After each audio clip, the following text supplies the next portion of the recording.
Aleyküm assalam. Siz bakavay turasızbı? Biz şahar kurup жатабыз.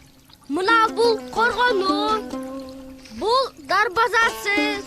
Кайталаңыз кадр аталган Разаков 1910-жылы Баткен облусунун Лейлек районуна караштуу Коросон айылында шахтачынын үй бүлөсүндө туулган. Исхак жаштайынан турмуштун оор сыноосуна кабылып, 3 жашында апасынан, 8 жашында атасы Разактан ажырап, томолой жетим калат.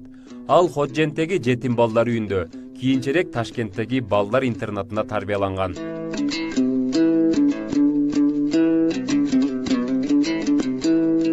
Разаковдун эмгек жолуна саресеп салсак, 1938-жылы Москвадагы пландоо институтун бүтүрүп, 29 жашында Өзбекстандын МАМ планынын төрага орунбасары, кийинчерээк төрагасы, андан кийин 34 жашында Өзбекстан КПБКнын пропаганда боюнча катчысы болуп иштеген.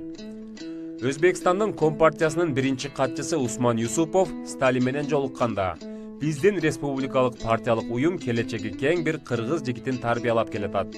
Кыргызстанда жергиликтүү жетекчи кадрлар жетишпейт деп айтат. Ошентип тарыхта биринчи жолу Кыргызстанга кыргыз улутундагы жетекчи Исхак Разаковду Иосиф Сталин дайындайт.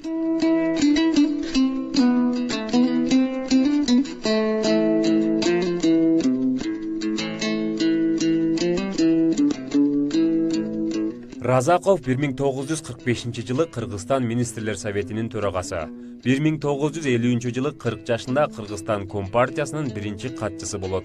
Ал мамлекетибизди башкарып турган учурда 1953-жылы эң оор толуу аймактагы Фрунзе-Ош автожолу курула баштаган. Андан сырткары Чоң Чүй каналы, Орто Токой суу сактагычы, Күрпсай таш көмүр кестери курулган. Кадр бардыгын чечет деген уран алдында өз кесибин мыкты билген билимдүү кадрларды даярдоого чоң көңүл бөлүнүп, натыйжада 1960-жылы республикада 8 жогорку окуу жайы жана 27 техникум, аларда окуган студенттердин саны 40 миңге чейин жеткен. Разаковдун түздөн-түз катышы менен 1954-жылы Илимдер академиясы ачылып, Кыргызстандын жаш окумуштууларынын өсүп өнүгүшүнө өбөлгө түзүлгөн.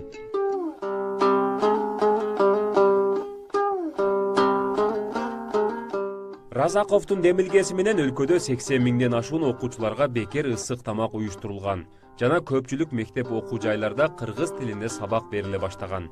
Бирок Исхак Разаковдун эли үчүн өзгөчөлөнгөн ишмердүүлүгү, элине болгон камкордугу Москвадагы жетекчилерге жаккан эмес.